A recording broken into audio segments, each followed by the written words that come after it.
Hello everyone, my name is Jyoti Upadhyay and welcome to Six Sigma IAS. Now let us begin the Hindu editorial discussion of 30th June 2026.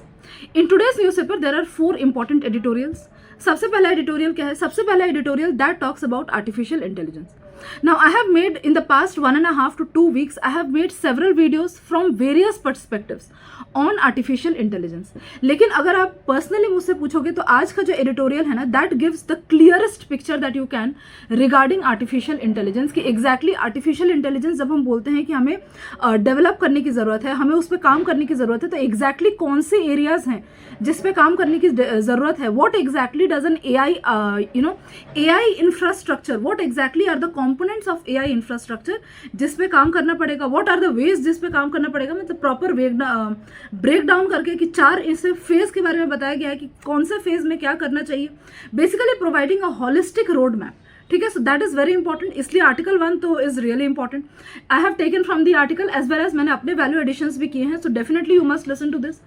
Second important editorial that is there in today's newspaper that talks about missiles कि किस तरीके से ना वो जो article है that says that India should create basically a rocket force.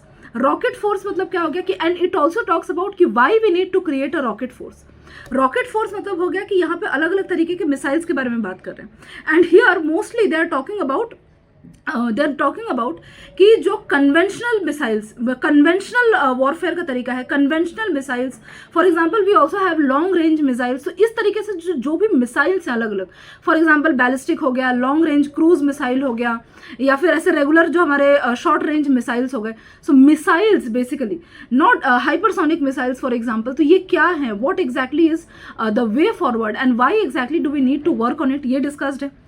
Third article that talks about the golden crescent and the golden triangle, and it is going to talk about what it is going to talk about the location of India and how India's location between this golden triangle मतलब क्या है. It is basically अगर आप देखोगे we have Thailand, we have Myanmar and we have Laos. ठीक है, तो ठीक है, सो हमारे पास क्या है, we have Laos, we have Thailand and we have Myanmar जिसको हम बोल रहे हैं golden triangle. And then what happens is कि दूसरे साइड पे क्या है, दूसरे साइड पे we have the golden crescent. Golden crescent के पार्ट कौन कौन से हैं. गोल्डन क्रिसेंट में we have basically we have Iran, we have Pakistan and we have Afghanistan. तो किस तरीके से इंडिया का जो लोकेशन है इन दोनों के बीच में that is affecting basically the problem of drugs in India. ठीक है, तो इसके ऊपर ये जो ड्रग मेनेंस है इस चीज के बारे में इसमें बात किया गया है and how to deal with it. And finally we have the fourth article. The fourth article actually talks about basically artificial wisdom. तो ये हम छोटे से डिस्कस करेंगे कि एग्जैक्टली इसमें ऑथर जो है ना कि what he means by artificial wisdom, ये क्या होता है, how it is different from artificial intelligence and what basically should be our approach to it, right? So this is what we are going to discuss today. Now before I begin, let me tell you about the various courses that we have here at Six Sigma IAS. तो यहाँ पर ना हमारा सबसे पहले जो है I want to give you the motto of this institute. The motto of our institute is to provide the quality. That is exactly what we want to focus on. See, this is an institute that is run by ex-civil servants. You can see on the screen we have Shikha ma'am. She has been the ex-chief commissioner of income tax, and the vision that she works on and the entire purpose of this institute is basically to give the students the value for the time and the resources that they invest with us. So our motive here at Six Sigma is not to mint profit. That is definitely something that has to be there, but along with that our motive is also to add value to the students ताकि अगर student में even if they have little bit potential, we will give our best to ensure that the student gets selected in the exam, right.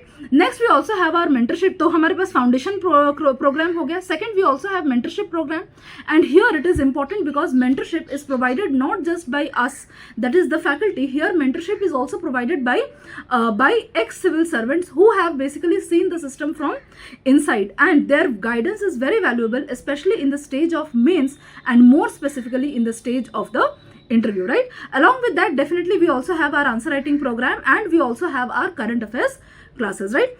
So do visit our center. It is located hardly 200 meters from Noida sector 15, right? It's just a walking distance. Now let us come back to the article. Now let us see the first article. First article जो है ना, first article is called Reform 3.0 towards a Bharat rate of growth. तो इसमें क्या है, Bharat rate of growth जो है वो एक मेटाफर की तरह यूज किया गया है as a contradiction to the Hindu rate of growth, जो पहले बोला जाता था कि इंडिया का जो ग्रोथ स्टोरी था ना, मतलब 1991 के पहले जो ग्रोथ स्टोरी था, जनरली इसे बोला जा रहा था कि इट वाज बेसिकली जितना पोटेंशियल पे ग्रो कर सकता है उतना पोटेंशियल पे ग्रो नहीं कर रहा है, उसको एक टर्म में बता दिया गया था basically Hindu rate of growth. तो वहां से एक मेटाफर ड्रॉ करके इसको बोल रहे हैं Bharat rate of growth. This is not the focus of the article. The focus of the article is reform 3.0. Reform 3.0 जो है यहाँ पर, that talks about the reform in the sector of artificial intelligence. इसके पहले हमारा कौन सा रिफॉर्म था? इसके पहले जो हमारा रिफॉर्म था that was the reforms of 1991 का जो लिबरलाइजेशन है, हम उसको एक रिफॉर्म बोल सकते हैं। उसके बाद जब हम डिजिटलाइजेशन का ड्राइव कर रहे हैं उसको हम रिफॉर्म बोल सकते हैं। Now the next step that needs to come in the field of building a national level artificial intelligence infrastructure, right? So now let us assume कि let us assume कि today government hires you, or let us assume government hires me to say कि हमें artificial intelligence पे ये हमारा budget है, हमें इस पे काम करना है, and we need to build an artificial intelligence infrastructure and take India in the forefront of artificial intelligence in the global markets. तो ये हम कैसे करें? So first suggestion what I would give is कि you build an artificial intelligence infrastructure. तो यही क्या है artificial intelligence infrastructure? This is what the article first mentions. So let us see what exactly is artificial intelligence infrastructure. देखो, the core components of AI infrastructure, they include, सबसे पहले क्या होना चाहिए? सबसे पहले they include computer hardware. Second is networking and interconnects. Third is data storage. Fourth is software stack and framework. And the fifth one is physical infrastructure, या फिर हम जिसको बोल रहे हैं data centers, right? Now let us see what exactly are they. सबसे पहले what we need is we need a computer hardware. What it means? It means कि गवर्नमेंट को किस पे काम करना पड़ेगा? It has to work on GPUs. GPUs क्या होता है? ग्राफिक्स प्रोसेसिंग यूनिट्स या फिर tensor processing units. See graphic processor unit क्या होता है? Graphic processor unit is kind of a, you must have heard about this Nvidia, ठीक है? ये सब क्या है? ये basically they are kind of graphics processing units basically are chips, kind of आप चिप की तरह बोल सकते हो या फिर डेटा स्टोरेज की तरह बोल सकते हो, जो क्या करते हैं ना कि देखो, आर्टिफिशियल इंटेलिजेंस अल्टीमेटली है क्या? It's a large language model. Large language model मतलब हो गया कि for example what happens is कि when you search that what is artificial intelligence, तो आर्टिफिशियल इंटेलिजेंस क्या करता है कि when you search that what is artificial intelligence, तो ये क्या करेगा? इसको 4 पार्ट में डिवाइड करेगा। This is known as a token, this is known as a token. तो वो सेंटेंस नहीं पढ़ता है, वो क्या पढ़ता है? वो उसको ब्रेक करता है into tokens. Understood? So what is artificial intelligence is broken into 4 tokens, and artificial intelligence जो है वो एक लैंग्वेज मॉडल है, यानी कि वो चारों टोकन्स को पढ़ता है and it predicts the next most probable word that should be there next to it. मतलब कि हम जो भी पूछते हैं उसका जो आर्टिफिशियल इंटेलिजेंस हमें आंसर देता है, ऐसा नहीं है कि आर्टिफिशियल इंटेलिजेंस के पास अपना दिमाग है और वो सोच के समझ के आपको आंसर दे रहा है। What artificial intelligence is actually doing is it predicts the next best word that should come after the word that is there, right? So ये जो पूरा प्रोसेसिंग है वो कहाँ पे चलता है? That processing runs on GPUs, that जिसको बोल रहे हैं ग्राफिक्स प्रोसेसिंग यूनिट्स। तो ये जो कॉम्प्लेक्स कैलकुलेशंस होता है, ये जो कॉम्प्लेक्स कैलकुलेशंस या जो ये एंटायर स्टॉर्मिंग जो सेशन हो रहा है, ठीक है, डेटा जो भी स्टोर डेटा है उसको एनालाइज करना, नेक्स्ट बेस्ट वर्ड प्रेडिक्ट करना, that happens in GPUs, and that's why GPU is very very important component of artificial intelligence. इसको काइंड ऑफ हम बोल सकते हैं one of the base of artificial intelligence to handle parallel mathematical calculations. तो ये क्या है? वो जो कैलकुलेट कर रहा है कि what can be the next best possible word, तो वो जो calculate, and apart from this also there are other calculations also that are done. तो वो जो कैलकुलेशंस है वो किस में होते हैं? वो जीपीयू में होते हैं। I hope I am making it clear what exactly is a GPU and what exactly is token. Now remember these tokens because token का रेफरेंस इस आर्टिकल में आगे भी आएगा। Next is CPU. क्या होता है? सीपीयू भी हमें डेवलप करने की जरूरत है। High performance central processor, CPU का फुल फॉर्म तो आप सबको पता है, central processing units, to manage system workloads and to orchestrate data flow. Basically इन दोनों को सीपीयू जो है वो इसको फैसिलिटेट कर रहा है। Next is AI clusters because thousands of interconnected GPUs। GPU मैंने क्या बोला कि it's kind of a storage जिसमें सारा डेटा अवेलेबल है।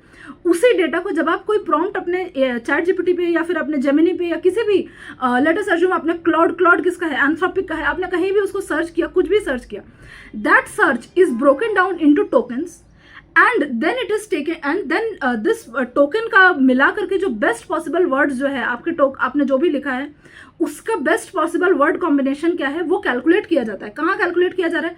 It is calculated basically in this graphic processing unit वाला जो पूरा चीज है, तो उसको एक इंटरकनेक्टेड तरीके से, मतलब एक को दूसरे से जोड़ना ताकि हॉलिस्टिक डेटा हमारे पास अवेलेबल हो. इस तरीके से अगर आप सोच के देखोगे तो आपको समझ में आएगा कि एआई क्लस्टर्स भी डेवलप करने की जरूरत है. That is, what are these? These are thousands of interconnected GPUs linked together to function as a single massive supercomputer where all the calculations of artificial intelligence take place. So first need is this, that is computer hardware. Second comes networking and interconnects. Networking and interconnect मतलब हो गया high bandwidth fabric, मतलब पूरा अगर हमारे पास internet connection ही नहीं है और ये सारी चीजें हैं तो कोई मतलब ही नहीं बनेगा.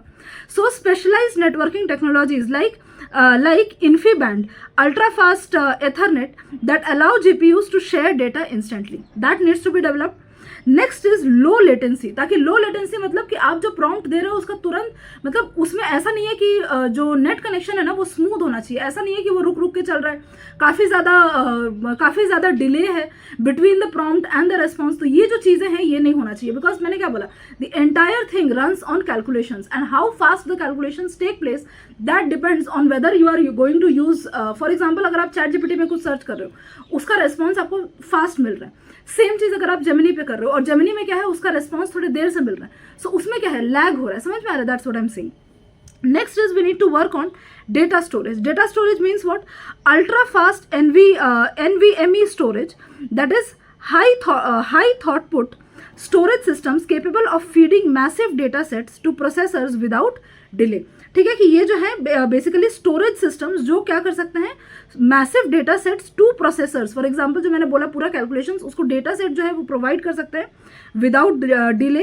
And next is scalable data lakes, that is architecture that supports both structured and unstructured data, that is basically text, image, video at petabyte scale. मतलब बेसिकली फास्ट तरीके से क्या है ये सारी चीज़ों को, टेक्स्ट हो चाहे वो टेक्स्ट हो चाहे इमेज हो चाहे वीडियो हो, सबको मिला करके फास्ट प्रोसेस करके अल्टीमेटली शो करे.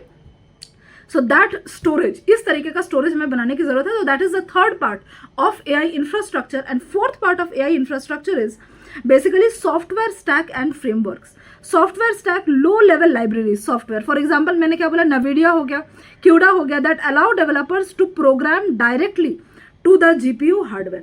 Basically NVIDIA क्या है? NVIDIA basically is a company that is located in the United States. वो क्या बिल्ड करता है? That builds basically चिप्स हो गया, कंडक्टर्स हो गया, तो ये सारी चीज़ें जो है वो बिल्ड कर रहा है. अलॉन्ग विद दैट वो और भी बहुत सारी चीज़ें बिल्ड करता है. मोस्टली आर्टिफिशियल इंटेलिजेंस का अगर हम बोलें तो काइंड ऑफ 80 to 90% मार्केट जो है ना वो NVIDIA जो है वो उसके स्टोरेज पे चल रहा है. ठीक है. So low level library software जो है that allow developers to program directly to the GPU hardware, कि वो GPU हार्डवेयर जो भी है उसको क्या करते हैं, उसका डायरेक्टली स्टोरेज वगैरह जो है वो NVIDIA या फिर ये लो लेवल लाइब्रेरीज जो हैं वो करते हैं, बेसिकली स्टोर करते हैं data. Next is AI framework, open source libraries. Please understand this. Open source libraries like PyTorch and TensorFlow used to build and train machine learning models.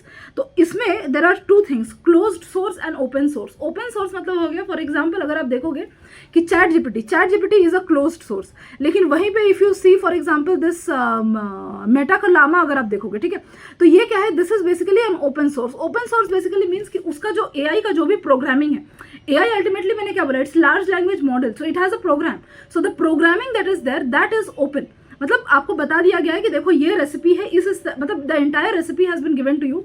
Late us assume if this Llama for example if it is a dish, तो उस dish को use करने के लिए whatever recipes have been there, कितना proportion डाला गया है, everything, the entire program is available, it is open source. So now a person who wants to develop और स्टडी, वो क्या कर सकता है, उसको स्टडी कर सकता है, उसको कॉपी भी कर सकता है, कॉपी करके अपने हिसाब से कस्टमाइज भी कर सकता है. Then that is known as open source library या फिर ओपन सोर्स बोलते हैं. क्लोज सोर्स डेफिनेटली जिससे प्रोग्रामिंग वगैरह उसका ओपनली अवेलेबल नहीं है. So AI frameworks.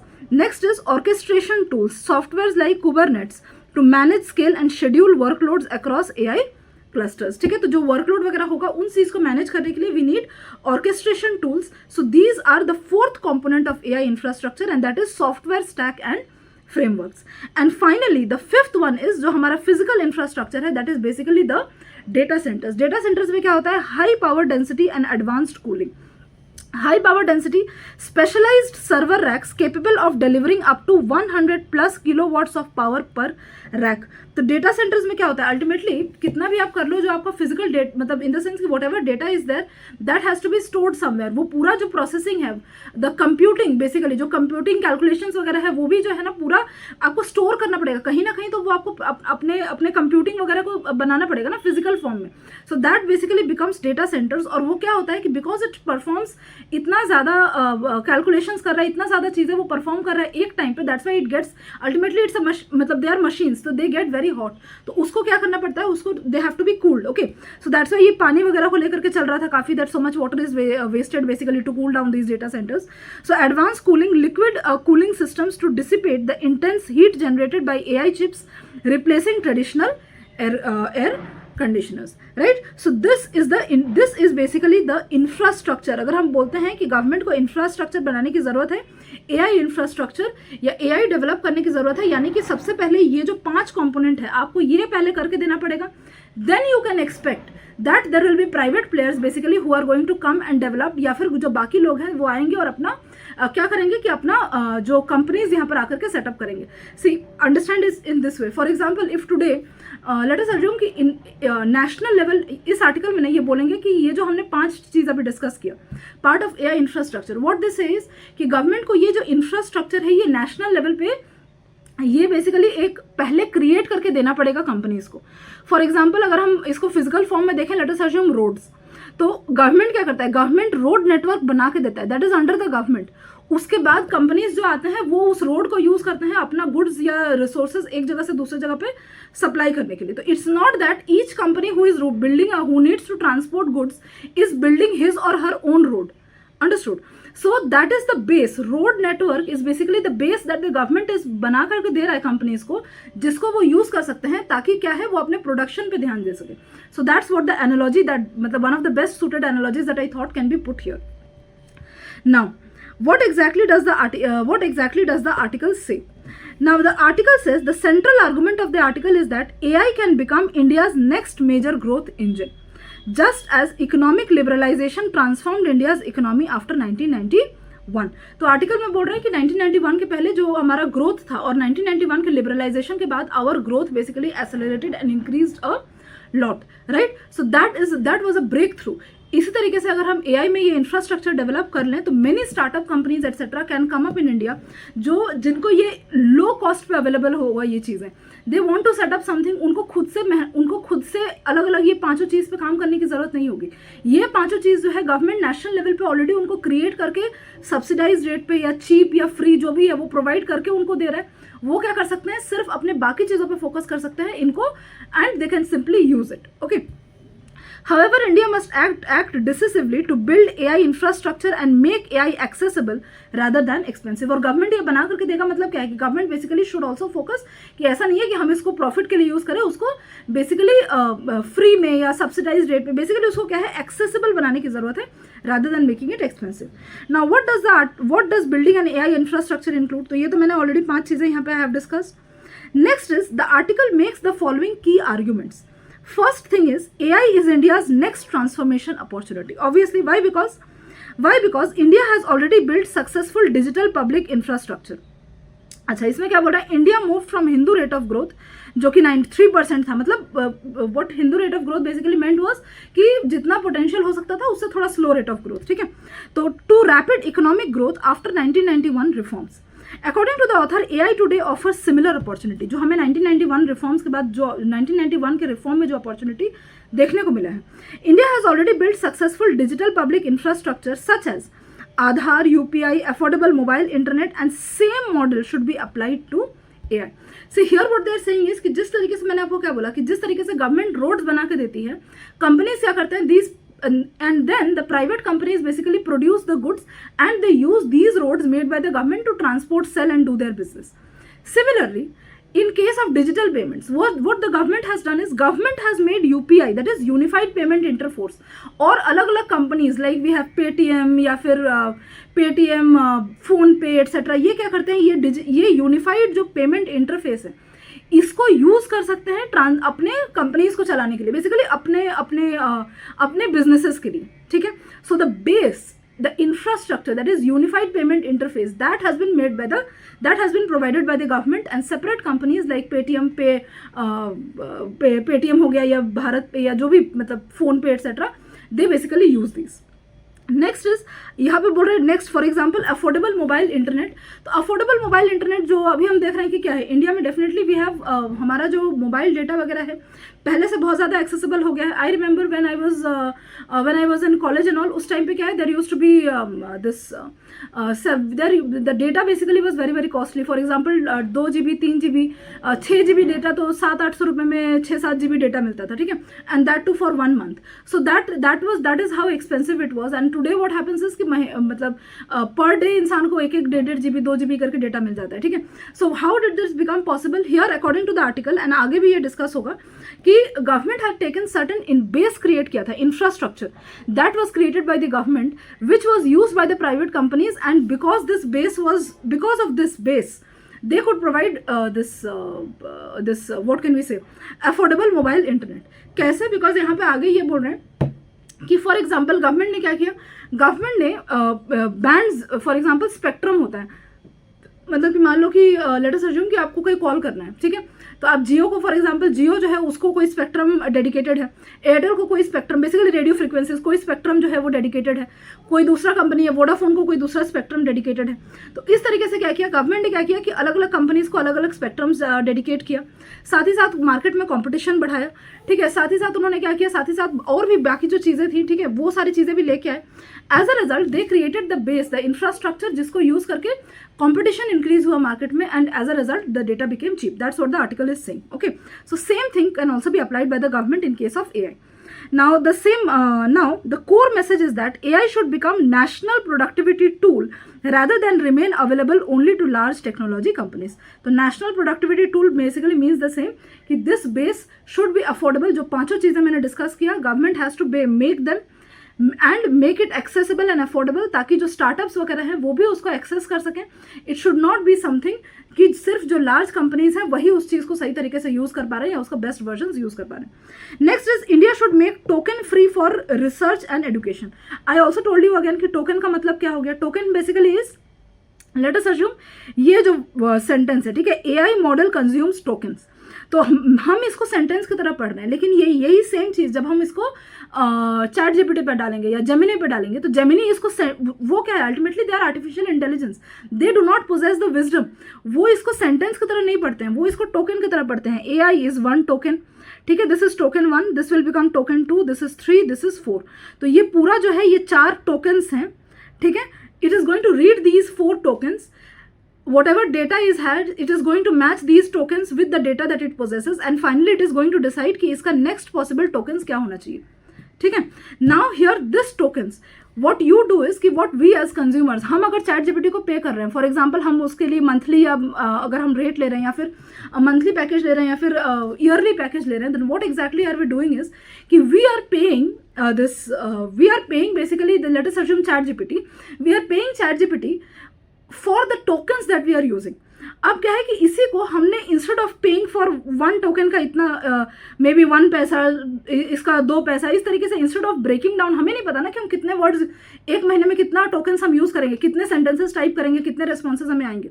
तो इसका एक एवरेज करके they have made plans, monthly plan, yearly plan, जो हमें सेल करते हैं. So what we do is we are ultimately paying for tokens.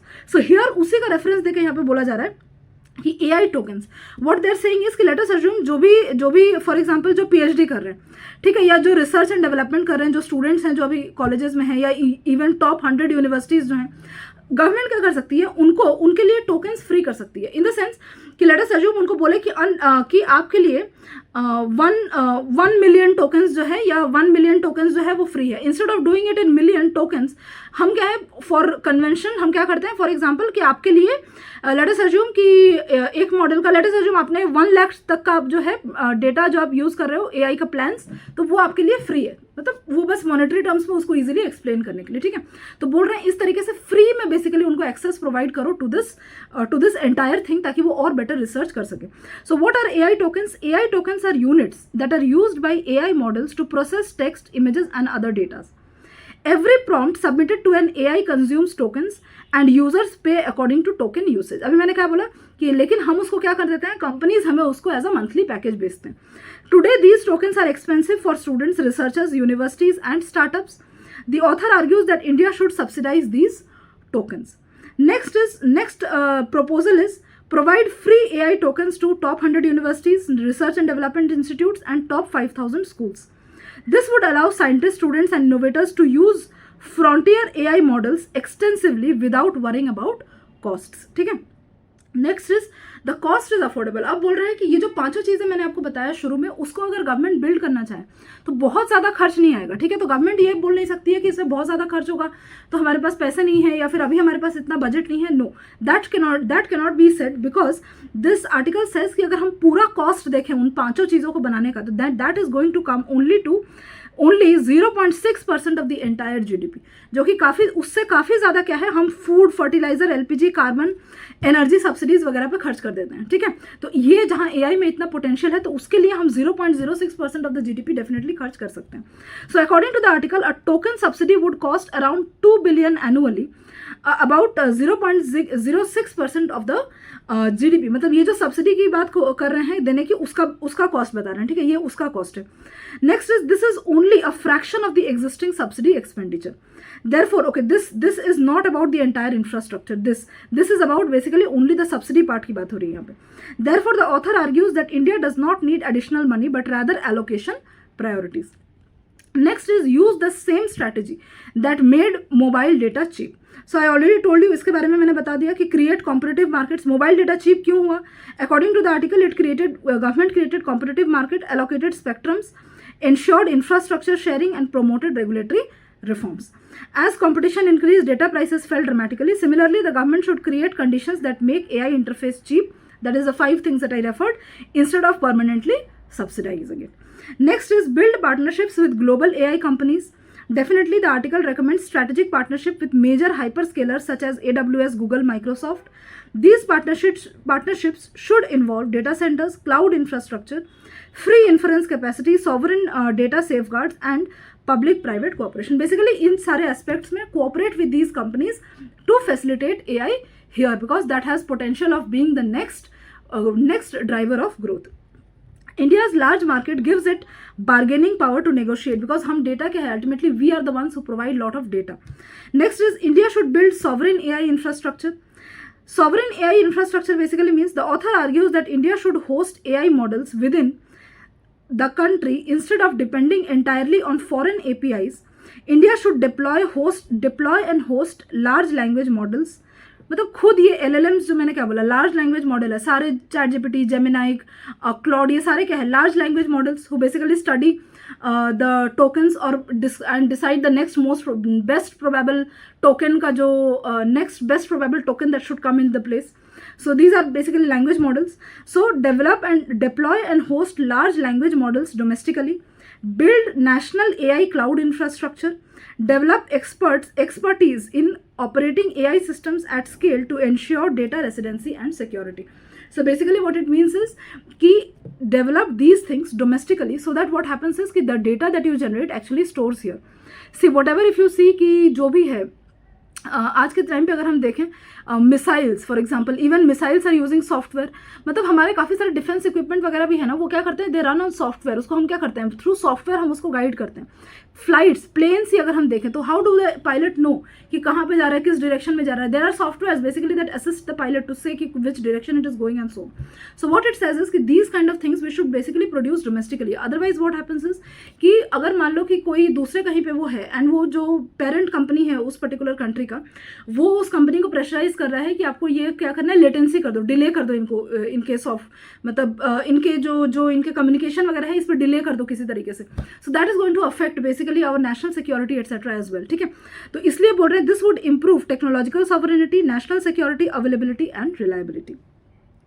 Next is promote open source AI models, जिसका मैंने बोला कि open source AI models I have already explain कि इनके programs are available, you can copy them, you can read them, you can make changes to them for your, मतलब आप उसमें ऐसा नहीं है कि आप लामा का जो मेटा का लामा जो है आप उसका यूज़ करोगे तो आप उसमें कुछ लामा में कुछ चेंजेस कर दोगे, वो नहीं है. बेसिकली आप उसको कॉपी पेस्ट करके अपने लिए कुछ नया बना सकते हो.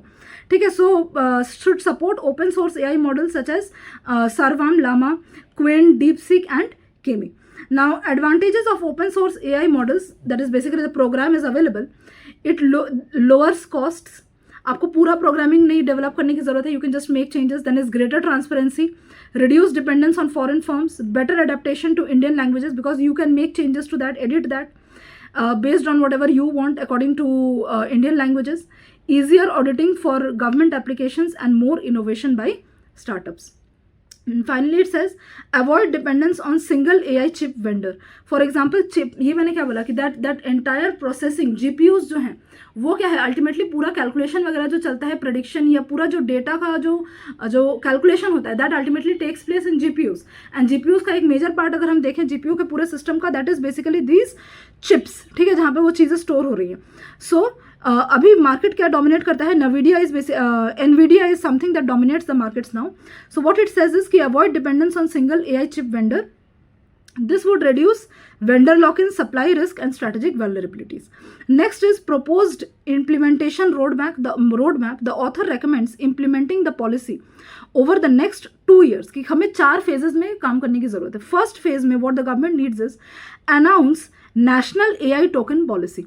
ठीक है, ये बेसिकली वही जो मैंने बोला कि सब्सिडाइज रेट पे टोकन्स प्रोवाइड कर रहे हैं.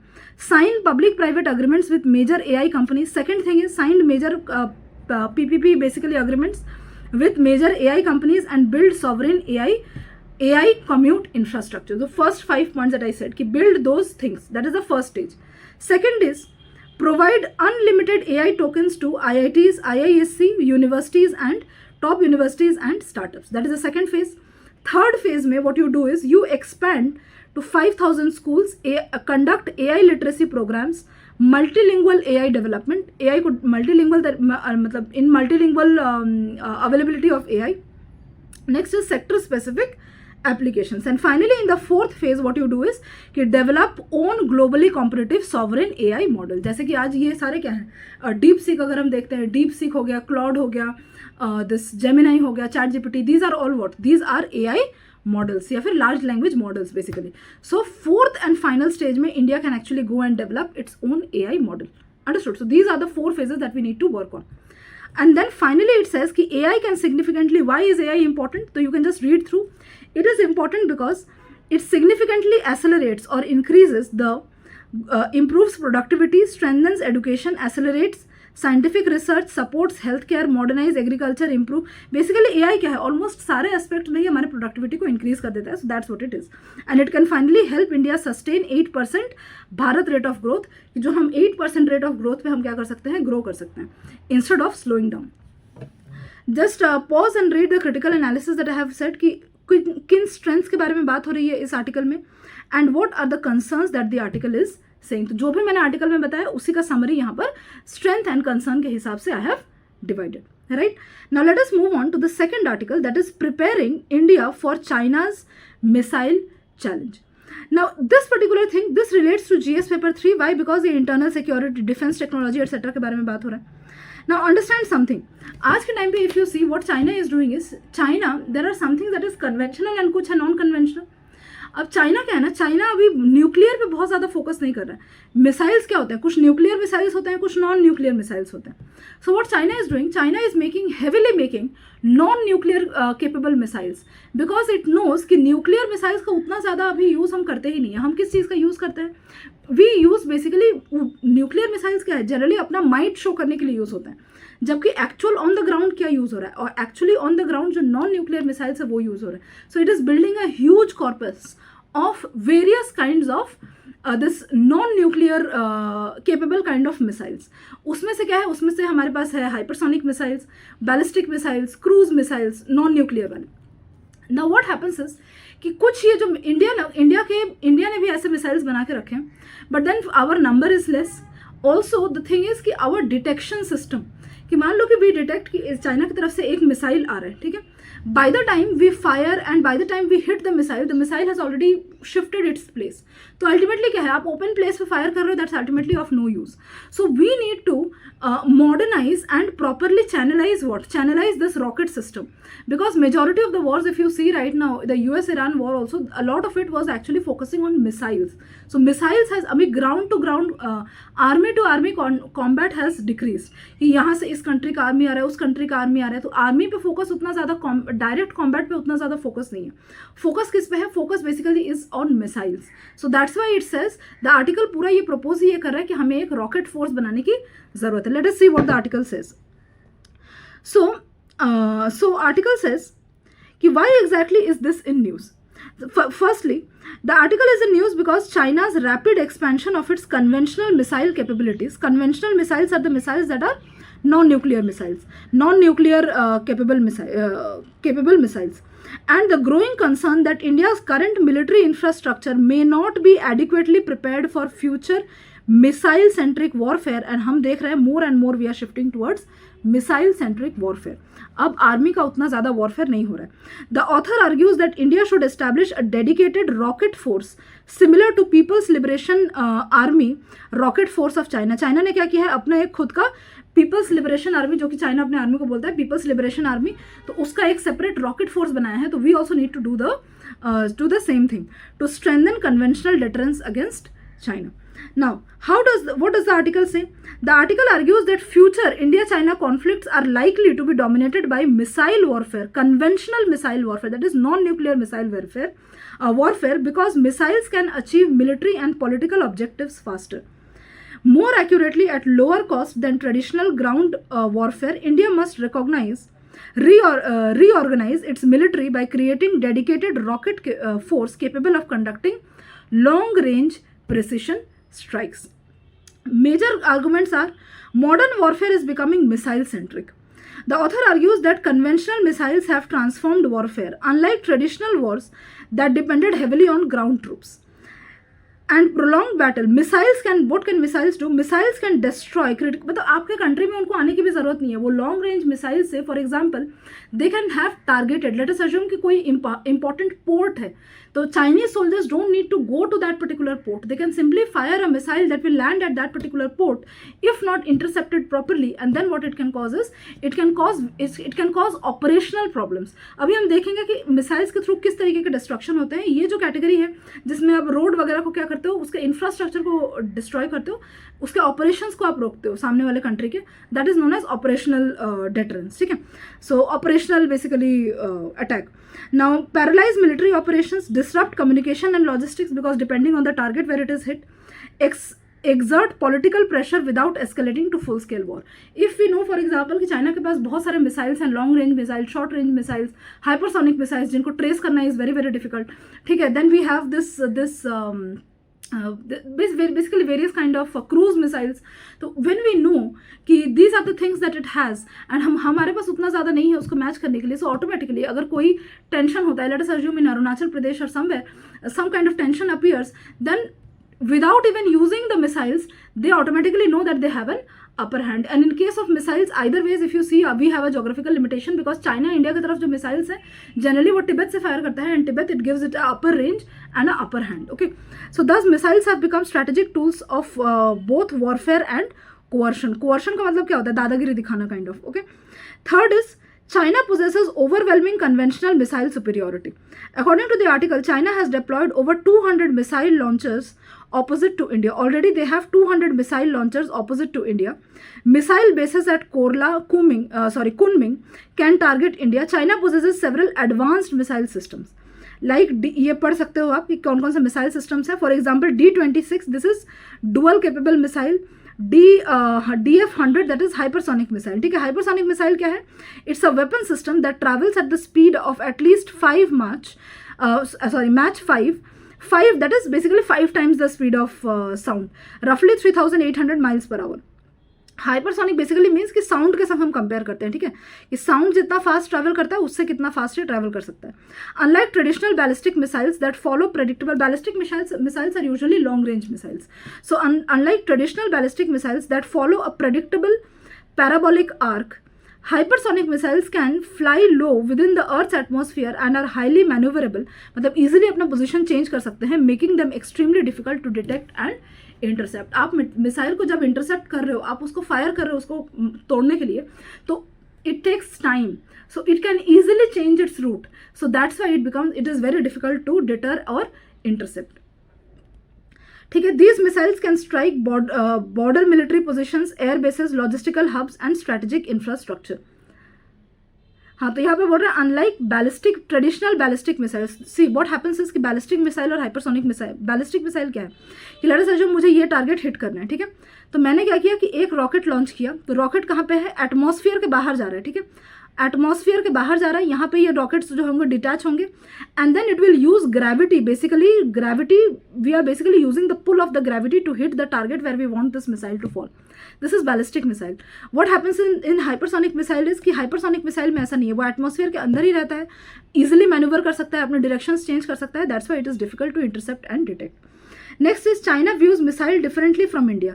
इंडिया मिसाइल्स को ना डेफिनेटली क्या अपने प्रोटेक्शन की तरह देखता है, but what China views is, the article argues that India largely treats missiles as a deterrent weapon, कि डेटरेंट वेपन मतलब हमारे पास होगा तो कोई हम पे अटैक नहीं करेगा इस तरीके से, ठीक है. However China treats them as instruments of coercion, कि सामने वाले को डराने धमकाने के लिए.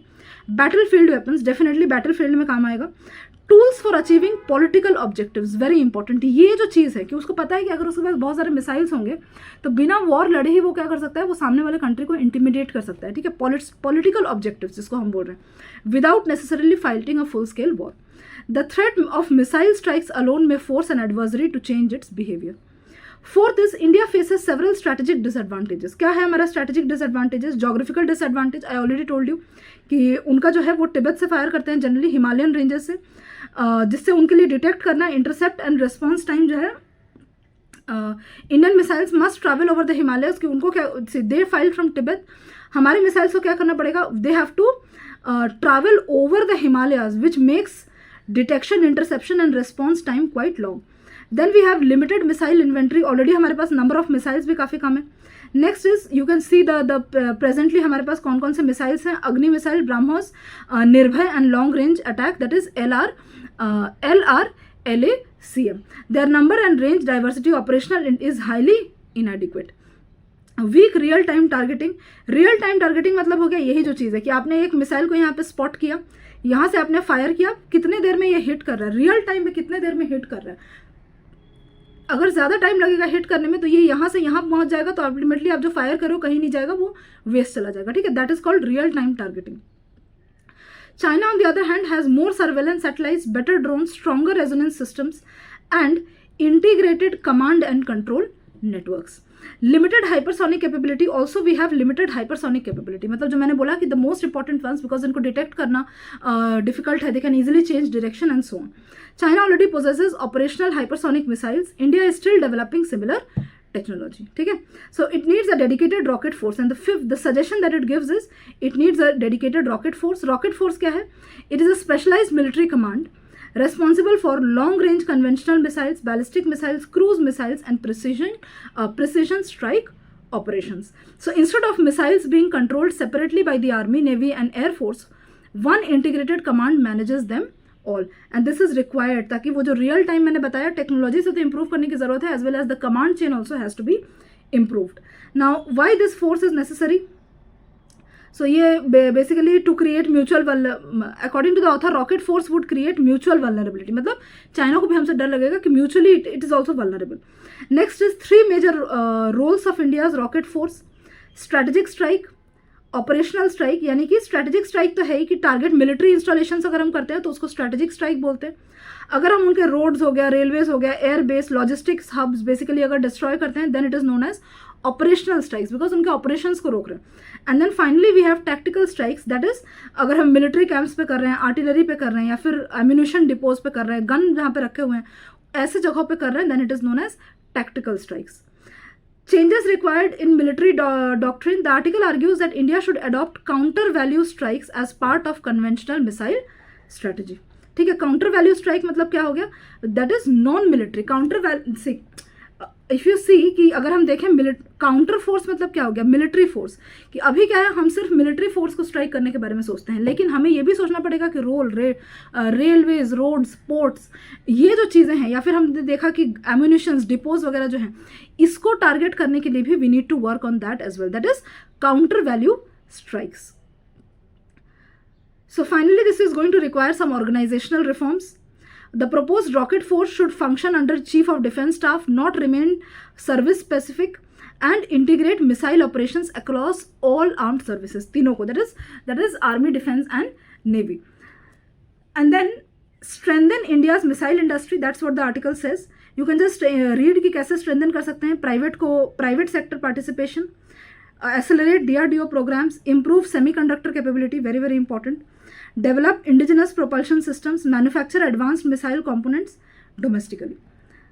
Then is interim measures before rocket. अभी जब तक हम rocket force नहीं बनाते हैं, what are some interim measures that we can take? Hardening and dispersing of air force assets, strengthening air defense deployments, improving long range conventional strike capability, expanding satellite surveillance. ठीक है, that is something that needs to be done. Critical analysis, again यहाँ पे मैंने strength और concern जो है पूरा जो हमने डिस्कस किया उसी को समराइज करके I have put under strengths and concern. So you can pause and read from here.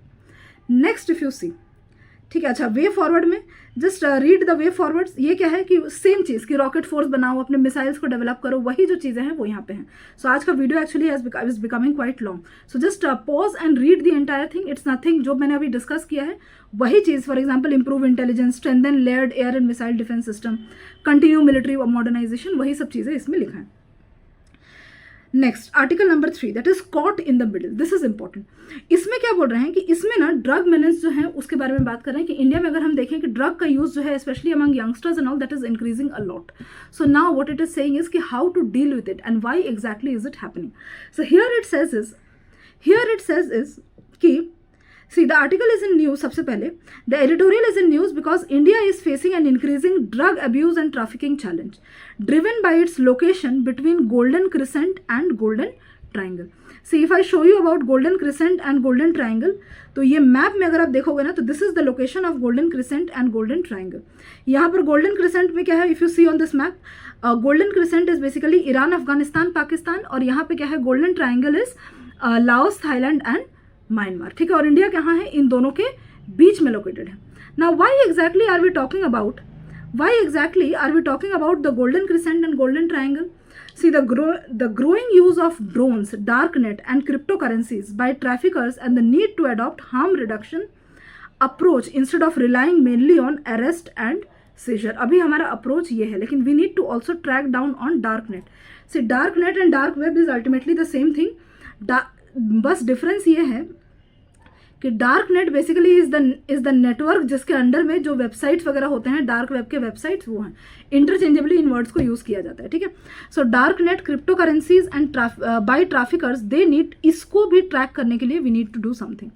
The article says that India is vulnerable to drug trafficking due to its location between the two major drug producing regions. So Golden Crescent and Golden Triangle, these are the two major drug producing regions with drug entering through land borders, maritime routes and increasingly via drones.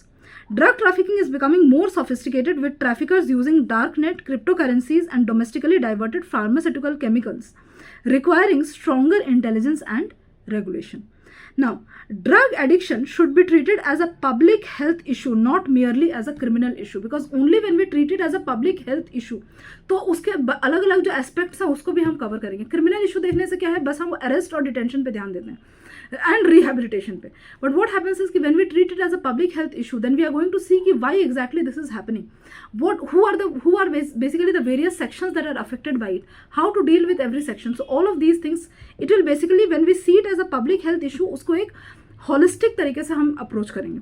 India's rehabilitation system has major gaps. Another thing कि even हम एक drug से जो addicted person है अगर हम उसको पकड़ भी लेते हैं then what happens is कि उसको rehabilitation center में अगर डाल दें तो rehabilitation centers and all that are there, it also has major gaps. That's why the person might again go back to the same thing, including inadequate de-addiction centers, poor rural access, stigma against addicts, and limited gender sensitive treatment facilities, right? Because many of the drug addicts, if you see, especially women who have been rescued from these human trafficking and all, so because when they are human trafficked, for example अगर उनको बड़े containers में भर के, ships में भर के, when they are sent from one place to another, then they are basically deliberately they are fed drugs, okay, so that they are not aware of the surroundings much, या ज़्यादा आवाज़ न करें, dormant रहें, and that's why gender specific drug issues is also something that needs to be addressed. Next is the author advocates harm reduction approach. वो बोल रहे हैं कि हार्म रिडक्शन अप्रोच यूज करो. Harm reduction approach is basically arguing that success should be measured, कि हमने कितने लोगों को पकड़ा, ये मेजरमेंट ऑफ सक्सेस नहीं होना चाहिए. Along with that measurement of success should be how many number of lives that were restored through treatment, rehabilitation alongside strong action taken against organized trafficking networks. Way forward क्या है? Strengthen border management, definitely. Coastal surveillance, anti-drone capabilities, enhance intelligence-led policing to dismantle organized drug networks, expand affordable community-based de-addiction and rehabilitation services, reduce stigma through awareness campaigns. Gender responsive treatment facilities, very important. I told you why, because these women and all, they are usually, for them drug abuse has not been a choice. For them they have been forcefully fed many a times. This is the scenario in many cases. Next is integrated health, education and social welfare. मतलब ये जो लोगों को rehabilitation center से भेजा गया है, we need to integrate them properly with again back into the society. And finally, coming back to Article 4, that is why artificial wisdom is biggest AI risk. तो ये मैं थोड़ा सा बता दूँ, ये बहुत ज़्यादा इसमें इंफॉर्मेशन कुछ नहीं है. इसमें ये बोला गया है कि परसेप्शन, इसमें क्या बोल रहा है ना कि देखो, what is artificial wisdom. Wisdom का वर्ड का मतलब क्या होता है? There is a difference between knowledge and wisdom. Knowledge basically means information. Wisdom means how you are using the information along with decision making. कि आप decision make कर रहे हो, you are using the knowledge. In what way you are using the knowledge, that is wisdom. For example, आप उसमें morals, ethics, decisions, ये सारी चीज़ें उसमें include हो जाएंगी. So what the article says is many people feel कि ये जो AI होता है, artificial intelligence या AI bots वगैरह जो होते हैं, many people feel that these possess wisdom. तो इनसे conversation वगैरह करते हैं तो उनको ऐसा लगता है कि इनके पास they have the wisdom and they are guiding them. And many people actually depend on the guidance of these AI. बहुत सारे लोग डिसीजन, खुद का डिसीजन भी आज के टाइम पे बहुत सारे लोग नहीं लेते हैं. वो डिसीजंस के लिए भी किस पे डिपेंडेंट होते हैं? They are dependent on artificial intelligence. They forget that artificial intelligence does not possess any wisdom. It is not a human brain. What actually it is, अभी जब मैंने शुरू में बताया आपको, as well as I have mentioned in several of my articles before, it is only a large language model that predicts the next possible word जो हो सकता है after the word that it has written, based on several calculations that it does, जिसके लिए हमें GPUs का जरूरत होता है. Understood? So artificial intelligence, basically this article points against the dangerous dependence on artificial intelligence for decision making. And what it says is कि many people believe that AI does not just provide information, it actually possesses the wisdom and can replace human thinking. ऐसा बहुत सारे लोगों को लगता है. ठीक है, the author calls this belief as the curse of artificial wisdom. According to the article, AI learns patterns from enormous amount of users who use it and the enormous data that is available. It predicts the most probable next word or response, and it can produce text that looks knowledgeable. ठीक है, but actually AI does not possess wisdom, but it does not actually understand the world like a human. So why does the author call it dangerous? See, if societies start believing AI knows everything, people may stop questioning AI, blindly trust AI-generated answers, and they rely on AI for important decisions without verification. This can lead to misinformation, poor policies, legal error, medical mistakes, and financial losses. Very important. This is why the author warns against the idea of artificial wisdom. इसी का overall अगर हम देखें तो article में क्या बोल रहे हैं? AI offers enormous benefits but also creates new risks. While AI can significantly improve productivity and innovation, it poses risks such as disruption of jobs, concentration of economic and political power in few countries, and the spread of misinformation through AI-generated content. Biggest mistake is treating AI as a substitute for human knowledge. ये main इसका central point of argument है. The author argues that AI predicts patterns from data. वो same cheese AI-generated outputs, human judgment, experience, context and ethical reasoning. ये जो चीज़ है, this is fundamental. It cannot be replaced by AI. AI creates systemic risks that extend beyond individuals because government, business, professionals सारे ही क्या कर रहे हैं, increasingly depend कर रहे हैं on AI for research. So they are not questioning much about the AI data that is being given. Again, confusing artificial intelligence with artificial wisdom. That's what the entire point of the article is.